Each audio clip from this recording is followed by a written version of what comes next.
നല്ല മസിലുകൾ. ഈ ജിംനി ക്ഷേത്രത്തിൽ സ്ഥിരമായി പോകാറുണ്ടോ? അങ്ങടെ അമർത്തി തടകണ്ട രാജാക്കണ്ണേ, നീ ഞങ്ങളുടെ അടിമയല്ലേ? ഇത് കഴിഞ്ഞിട്ട് വിറകിറാണല്ലോ.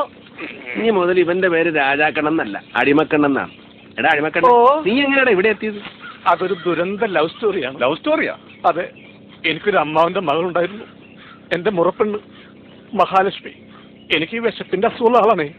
ഒരു ദിവസം അമ്മാവന്റെ വീട്ടിൽ ചെന്ന എനിക്ക് ഇച്ചിരി മീൻ കൂട്ടി ചോറിനൊന്നൊരു ആഗ്രഹം ഉണ്ടായിരുന്നു.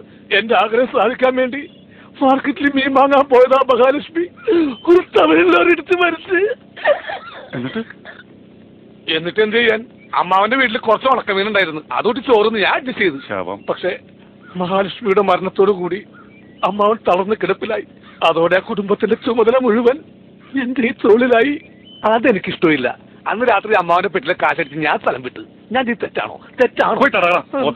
അടിമക്കണ്ണ, എന്തോ എങ്ങനെയുണ്ടാ നമ്മുടെ ആ തേവാത്തി? എങ്ങനെ ചുമ്മാതെ അറിയാൻ വേണ്ടി ചോദിച്ചാണ്. തേവാര മകളെ കാണാനൊക്കെ നല്ല ഭംഗിയാണ്. പക്ഷെ അവളുടെ കയ്യിൽ വൃത്തികെട്ട സ്വഭാവം. വൃത്തികെട്ട സ്വഭാവം? ആരെങ്കിലും അവളെ കുളിക്കോർത്ത് കുളിഞ്ഞു നോക്കിയാ മൊഹടിച്ച് പൊട്ടിക്കൊന്നേ. ഒരു ദിവസം എനിക്ക് ഇത്തിരി കിണ്ണിട്ടിട്ടേ എന്റെ മറവ് തെറിച്ചോയാണ്. രണ്ടാമത് മുളച്ചു വന്നാണത്. ഇത് ഞാൻ ഒരു ഉണക്ക മുന്തിരി വെച്ച് അഡ്ജസ്റ്റ് ചെയ്തേക്കണേന്ന്. എന്നൊരു കാര്യം ചെയ്യും, ഇപ്പുറത്തെ കശുവണ്ടി പരിപ്പ് കൂടി മേടിച്ച് ഒട്ടിച്ചു നോക്ക്. അതൊക്കെ ഭയങ്കര ബോറായിരിക്കും. അതെടുത്ത് മാറ്റടാ. ഉണക്കമുന്തിരി കളയാൻ അപ്പൻ്റെ അടുത്ത് ഞാൻ കൊടുത്തയച്ച വീടിന്റെ ഡോക്യുമെന്ററി കിട്ടിയല്ലേ? നിങ്ങളോടൊക്കെ എങ്ങനെയാ നന്ദി പറയേണ്ടതെന്ന്. താങ്ക് യു ഒക്കെ പറയേണ്ട അന്യരോടല്ലേ. നിങ്ങളൊക്കെ സന്തോഷമായിട്ടിരിക്കാനാ ഞാൻ ഈ പാടൊക്കെ കഴിച്ചത് തന്നെ. ഒന്ന് ചിരിച്ചേ, ചിരിക്കുന്നേ.